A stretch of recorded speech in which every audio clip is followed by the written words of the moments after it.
Hi friends. நான் இன்னைக்கு என்ன சமையல் பண்ணியிருக்கேன் அப்படின்னா, மோர் குழம்பு, சௌசௌ போட்டு மோர் குழம்பு, அப்புறம் வெள்ளரிக்கால ஒரு தொகையல். வெள்ளரிக்காய் வந்து நம்ம ஊரில் இங்கே கிடைக்கக்கூடிய வெள்ளரிக்காய். இது வந்து ஆந்திராவில் தோசைக்காய பச்சடி அப்படின்னு சொல்லுவாங்க. இங்கே நம்மளுக்கு அதே வெள்ளரிக்காய் எல்லா கடையிலையுமே கிடைக்கிது, வெஜிடபிள் ஷாப்பில். சப்போஸ் அது கிடைக்கலன்னா கொஞ்சம் பெரிய வெள்ளரிக்காயாக கிடைக்கும். அதுலேயும் இதே மாதிரி தொகையல் பண்ண முடியும். அது நல்ல ஒரு டேஸ்டியான ஒரு தொகையல், உடம்புக்கும் ரொம்ப நல்லது.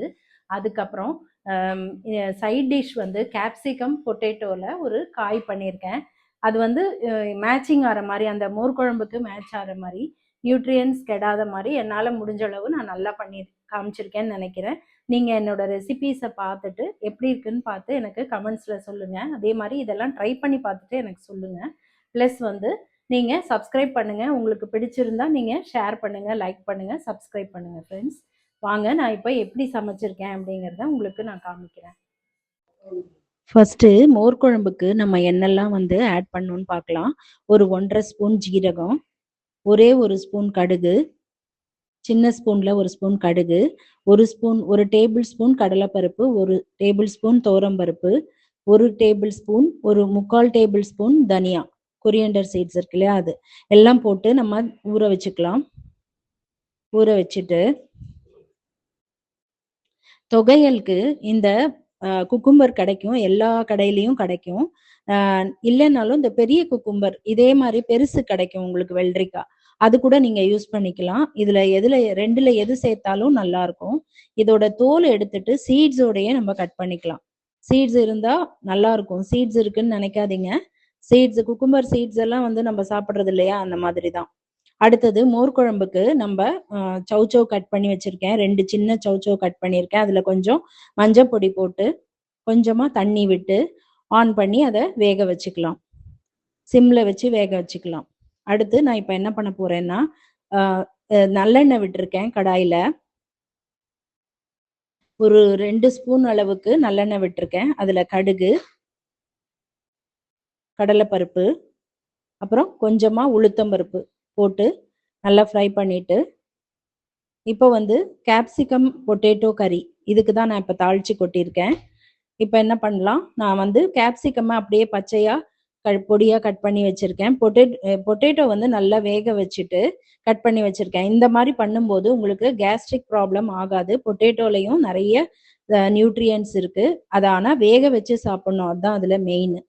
இப்போ வந்து நம்ம ஃபர்ஸ்ட் இந்த உருளைக்கிழங்கு போட்டுட்டு அதுக்கு மஞ்சப்பொடி போட்டு நல்லா பெரட்டி விடலாம். ஆயிலோட சேர்ந்து மஞ்சப்பொடி எப்பவுமே ஆயில்ல தான் போடணும். நல்லா பெரட்டி விட்டுறலாம். பெரட்டி விட்டுட்டு அதுக்கு தேவையான அளவு உப்பு போட்டுடலாம். உருளைக்கிழங்குக்கு தேவையான அளவு உப்பு போட்டாச்சு. போட்டு நல்லா அதுக்கு ஏத்த மாதிரி டைட்டா ஒரு தட்டு போட்டு மூடி வச்சுக்கலாம். மூடி வச்சு ஒரு 2 தடவை 3 தடவை அந்த மஞ்சப்பொடி வாசனை போனதும் நம்ம என்ன பண்ணலாம், இந்த கேப்சிகம் சேர்த்து, இப்போ கேப்சிகம்க்கு கொஞ்சோண்டு உப்பு போட்டுட்டு 1 ஸ்பூன் காஷ்மீரி சில்லி பவுடர், பெரிய டேபிள் ஸ்பூன்ல 1 table spoon Kashmiri chilli powder தான் நான் போடுறேன். இது வந்து ஆர்கானிக் ஸ்டோர்ல தான் வாங்கியிருக்கேன். இது ரொம்ப நல்லா இருக்கும். அந்த விருஷம்ங்கிற ஒரு ஆர்கானிக் ஸ்டோர் இருக்கு, நான் சொல்லியிருக்கேன். அதை கூகுள்ல சர்ச் பண்ணி பாருங்க. இப்போ வந்து அதை மூடி வச்சிருக்கேன் நான். காய் வெந்துட்டு இருக்கு எல்லாம் சேர்ந்து. இப்போ வந்து நம்ம சௌசௌ வெந்துருச்சான்னு பார்த்தோம். சௌசௌ நல்லா வெந்திருக்கு. காய் வந்து கொஞ்ச நேரம் சிம்ல வச்சு ஒரு 2 மினிட்ஸ் மூடினா போறோம். ரொம்ப நேரம் நம்ம மூடி வச்சோம்னா அந்த கேப்சிகமோட கலர் மாறிடும். அது கிரீனா இருந்தாதான் நல்லா இருக்கும். இப்ப கொஞ்சம் நல்லெண்ணெய் விட்டுக்கலாம். இது வந்து நான் தொகையலுக்கு வறுக்க போறேன். நல்லெண்ணெயில கொஞ்சம் வேர்க்கடலை, ஒரு 1/2 கப்பு, ஒரு 25 கிராம் வேர்க்கடலை, ஸ்பூனால போட்டீங்கன்னா ஒரு 4 ஸ்பூன் வேர்க்கடலை. இப்போ காயை அப்படியே பெரட்டி விட்டாச்சு. நடுவுலயே காய் வெந்துருச்சு. இந்த வேர்க்கடலையும் உளுத்தம்பருப்பும் கொஞ்சம் சிம்ல வச்சு ஃப்ரை பண்ணிக்கலாம். அது நல்லா செவந்ததும் 3 பச்சை மிளகாய், ஒரு 3 காஞ்ச மிளகாய். ஆக்சுவலி பச்சை மிளகாய் மட்டும்தான் காரம், காஞ்ச மிளகாய் காரமே இல்லை. அதனால சும்மா நான் 2 3 போட்டிருக்கேன். உங்க காரத்துக்கு ஏற்ற மாதிரி போட்டுக்கோங்க. இது வந்து இப்போ நம்ம தொகையலுக்கு நான் வறுத்துட்டு இருக்கேன். அந்த ஆயில்லையே நம்ம வறுத்தோம் இல்லையா, அந்த ஆயில்லையே கொஞ்சம் பெருங்காயம், ஒரு சின்ன பீஸ் பெருங்காயம் போட்டிருக்கேன். பெருங்காய பவுடர் கூட நீங்க சேர்த்துக்கலாம். ஒரு 2 தக்காளி கட் பண்ணி அதையும் போட்டிருக்கேன். அதே மாதிரி ஒரு சின்ன நெல்லிக்காய் அளவு புளி அதையும் சேர்த்து அதுல வதக்கிக்கலாம். இப்ப இதுலயே கொஞ்சோண்டு மஞ்சப்பொடி போட்டுக்கலாம். மஞ்சப்பொடி போட்டு தொகையலுக்கு ஃபர்ஸ்ட் வேர்க்கடலை அதை வறுத்துருக்கோம் இல்லையா, உளுத்தம் பருப்பு அதெல்லாம், அது கூட இப்ப இதையும் நம்ம எடுத்து வச்சுக்கலாம். எடுத்து வச்சுக்கிட்டு அதே கடாயில நம்ம கட் பண்ணி வச்ச வெள்ளரிக்காய் அதையும் போட்டுடலாம். இதுல இப்போ நிறைய ஃபைபர் இருக்கு, வேர்க்கடலையில நிறைய புரோட்டீன் இருக்கு, உளுத்தம் பருப்பும் உடம்புக்கு நல்லது. எண்ணெய் வந்து ரொம்ப குறைவா தான் நான் சேர்த்திருக்கேன். உங்களுக்கே தெரியும் எண்ணெய் நான் கம்மியா தான் சேர்ப்பேன். இப்போ இந்த வெள்ளரிக்காயை நல்லா ஒரு 5 நிமிஷம் வதக்கிட்டு எல்லாத்தையும் நம்ம ஆற வச்சிடலாம். நல்லா ஆற வச்சிடலாம். அடுத்தது மோர் குழம்புக்கு ஒரு 100 மில்லி ஒரு 150 ml மோர் வந்து நான் நல்லா மிக்சியில அடிச்சு வச்சிருக்கேன். அப்பதான் வந்து உங்களுக்கு திரியா இருக்காது குழம்புல.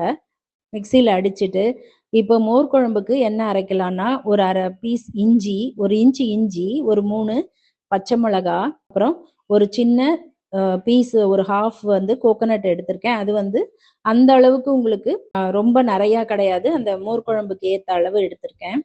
இப்ப அதுலயே நம்ம ஊற வச்ச தனியா, கடலைப்பருப்பு, துவரம்பருப்பு, ஜீரகம் இதெல்லாம் ஊற வச்சோம் இல்லையா, அதை வந்து நம்ம போட்டுக்கலாம். கொஞ்சம் கடுகும் ஊற வச்சிருக்கோம், அதை வந்து நம்ம போட்டுக்கலாம். போட்டுட்டு இப்போ சௌ நல்லா வெந்துருச்சு. வெந்ததுக்கு அப்புறமா செக் பண்ணிட்டு இப்போ இந்த மோர் குழம்புக்கு அரைச்சோம் பாருங்க, அதை ஊத்திடலாம். ஊத்திட்டு பாருங்க, அந்த ஆக்சுவலி நல்லா ரொம்ப குழைவா அரைக்க கூடாது, கொஞ்சம் கொரன்னு அரைக்கணும், அப்பதான் நல்லா இருக்கும் மோர் குழம்பு.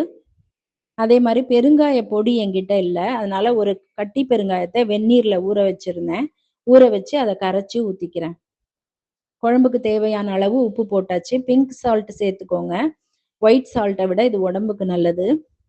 இப்ப பாத்தீங்கன்னா தொகையலுக்கு நம்ம எல்லாத்தையும் ஒன்னா ஜார்ல போட்டுக்கலாம். தொகையலுக்கு வறுத்து வச்ச ஐட்டம்ஸ் எல்லாத்தையும் ஜார்ல போட்டு நல்ல ஒரு கைப்பிடி அளவுக்கு கொத்தமல்லி போடுறேன். கொத்தமல்லி போட்டுட்டு அதுக்கு தொகையலுக்கு தேவையான அளவு உப்பு போட்டிருக்கேன். உப்பு போட்டுட்டு இப்போ மோர் குழம்பு நம்ம அரைச்சி விட்டோம் இல்லையா, அது நல்லா வெந்திருக்கு. இப்ப நம்ம கருவேப்பிலை போட்டு அடுப்பை ஆஃப் பண்ணிட்டு மோர் சேர்க்கணும். அடிச்சு வச்ச மோரை அடுப்பை ஆஃப் பண்ணிட்டு தான் சேர்க்கணும், ஹீட்ல சேர்க்கக்கூடாது. நம்ம அரைச்ச விழுது நல்லா கொதிக்க விட்டுறணும். பச்சை வாசனை போற அளவுக்கு அரைச்ச விழுத காயோட ஊத்தி நல்லா கொதிக்க விட்டதுக்கு அப்புறமா இப்போ அதுல மோர் விட்டாச்சு. அடுத்து தொகையலுக்கு எல்லாம் ஜார்ல போட்டு வச்சிருந்தோம், அதுக்கு துளியூண்டு வெல்லம் போட்டிருக்கேன். உங்களுக்கு வேணும்னா போட்டுக்கோங்க, வெல்லம் போட்டா நல்லா இருக்கும், வெல்லம் இருக்கிறதே தெரியாது. இப்போ நல்லா அரைச்சாச்சு. அரைச்சிட்டு எல்லாத்தையும் இப்போ நம்ம டிரான்ஸ்ஃபர் பண்ணிட்டேன். இந்த தொகையல் எல்லாத்துக்குமே நல்லா இருக்கும். இட்லி, தோசை, சப்பாத்தி, சாதம், தொகையல் சாதம் பிசைஞ்சுண்டு நம்ம வந்து மோர் குழம்பு விட்டு சாப்பிடலாம், ரொம்ப நல்லா இருக்கும். அவ்வளவுதான் ஃப்ரெண்ட்ஸ், எல்லாமே முடிச்சிட்டேன். இப்போ ஒரு 45 மினிட்ஸ்ல குவிக்கா சமையலே முடிச்சிட்டேன். நீங்க உங்களுக்கு இந்த ரெசிபி பிடிச்சிருந்தா உங்க ஃப்ரெண்ட்ஸுக்கெல்லாம் நீங்க ஷேர் பண்ணுங்க, நீங்களும் சப்ஸ்கிரைப் பண்ணுங்க, லைக் பண்ணுங்க. இப்போ மோர் குழம்புக்கு மட்டும் தாளிச்சு கொட்டுறது பேலன்ஸ் இருக்கு. கொஞ்சம் ஒரு ஸ்பூன் தேங்காய் எண்ணெய் விட்டுருக்கேன், கடுகு, ஜீரகம், காஞ்ச மிளகா. இதுல இந்த குண்டு காஞ்ச மிளகா போட்டா இன்னும் நல்லா இருக்கும், அது இல்லை என்கிட்ட. போட்டு கருவேப்பிலை போட்டு தாளிச்சு கொட்டியாச்சு. இதான் இன்னைக்கு எங்க வீட்டு சமையல்.